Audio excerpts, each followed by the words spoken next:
Job analysis. Let's take a look at the definition.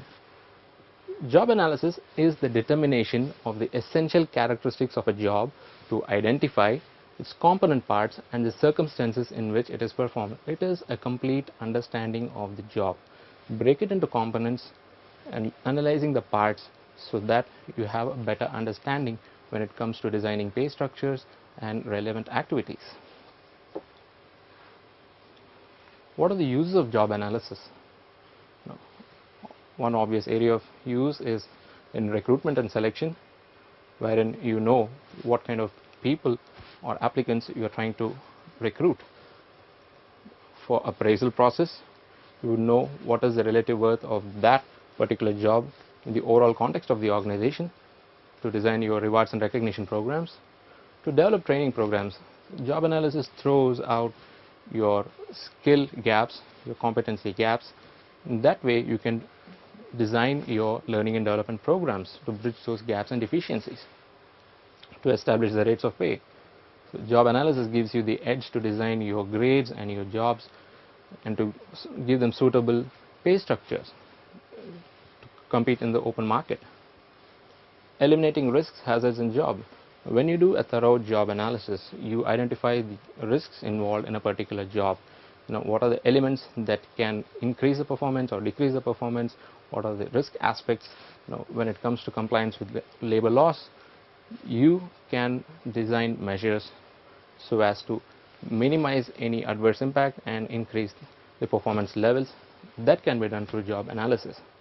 In organizational structure, when you're drawing the organization structure, job analysis gives you a complete idea of the various jobs involved in the organization which are necessary to put them in the right places, wherein you get a clean picture of the organization. Now let's take a look at the content of job analysis. Now, when you do a job analysis, it throws out the following: the initial requirements of the employee. What are the skills, the knowledge levels required from the employee, what is expected of him to do the job in the most effective manner. That is the first product of job analysis.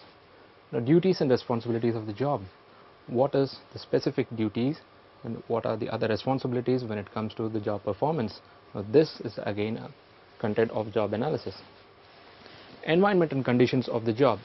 What is the environment in which the job is going to be performed? Is it a high risk environment? Is it a low risk environment or no? And conditions of the job. What is the level to which the candidate has to adjust his work performance? Social factors of the job. What is the status of the job? Is he going to interact with the public? What is the overall weightage given to the job in the organization?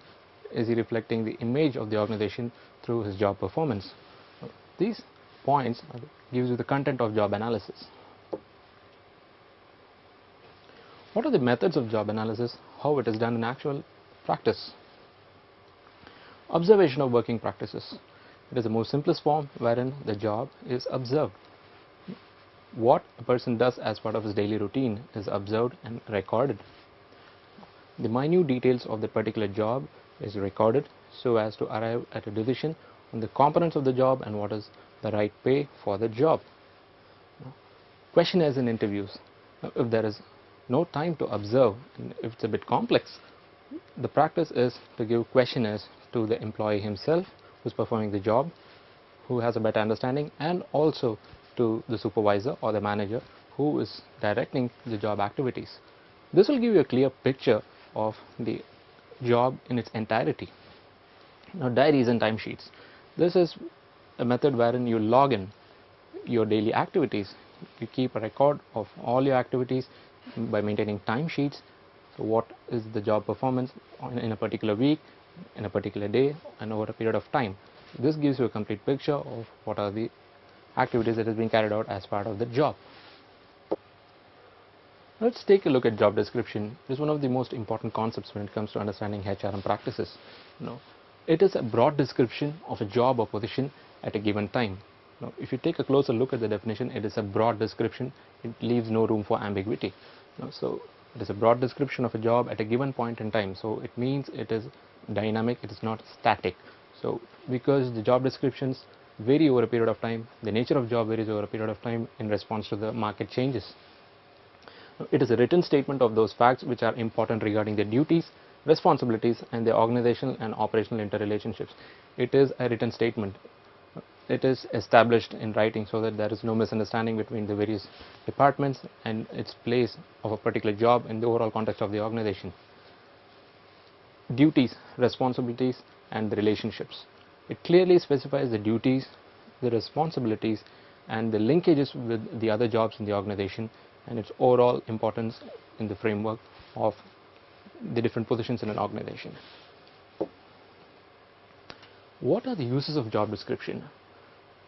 To decide what skills are required, to assess the abilities, to determine a fair rate of pay.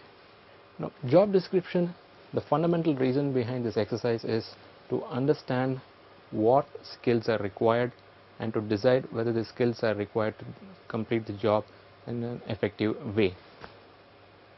Now, to assess the capabilities so as to utilize the maximum potential of a particular candidate. Now, to determine a fair rate of pay. Now, in establishing pay rates for the different jobs in an organization, job description gives you a complete idea as to the importance and the kind of environment in which it is carried out and the overall worth so as to give a fair pay to that particular job. What are the contents of job description? First and foremost is a job title. What is the job called? Job summary. In a few paragraphs it is outlined what is the nature of the job, what is the job expected to fit in the organization's overall picture, what is the nature of the job. Job content. What is the day-to-day activity of the job? Job holder's authority and responsibility. What is the level of power which the job holder enjoys and exercises, and what are his responsibilities towards his team and towards the other departments in relation with other jobs. What is the impact this job has on the other jobs and in the overall process. Working hours, basis of pay, and benefits. It needs to specify the working hours, the rate of pay, and the benefits which are tagged to this particular job. Opportunity for training, transfer, and promotion. What are the opportunities for this particular job holder in terms of training, in terms of transfer and promotion and career progression. Objectives and expected results. Job description should lay down what are the objectives of that particular job and the expected results, so that when it comes to appraisal there is a clear understanding as to what has been performed over a particular period of time and to give a suitable rating, and which is followed by rewards and recognition. What are the limitations of job description? Now, it is often criticized that it is suitable for largely repetitive jobs and is not for dynamic jobs which is evolving over a period of time and it has to respond to the real-time changes in the business environment. So that is the first criticism. Jobs are constantly changing. Job description is out of date. Most of the job description exercises are done at a point in time in history. So what happens is it is not revisited and it becomes static and stale.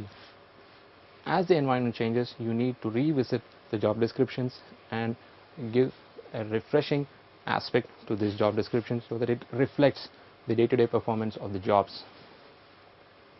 Job descriptions stifle flexibility. Now, it tends to veer towards inflexibility because job holders might say that this is my job description, I'm expected to perform only these aspects of the job, and it kills the room for flexibility. So let's move on. Alternatives to job description. These are some of the approaches which are followed in some of the organizations to have a dynamic approach. Goal, competence, or accountability profiles. The job is taken up for consideration and the goals of this particular job in the context of the overall business goals and the objectives is analyzed and then it is described. The competencies required to perform the job is also taken into consideration, which gives a better picture when compared to your traditional job description process. Role definitions. Now, most of the organizations are adopting something called roles. Role-based organizations are different from a traditional designation-based organizations because roles are defined in depth. It gives better clarity. So it gives the overall weightage of this particular role in the context of the organization.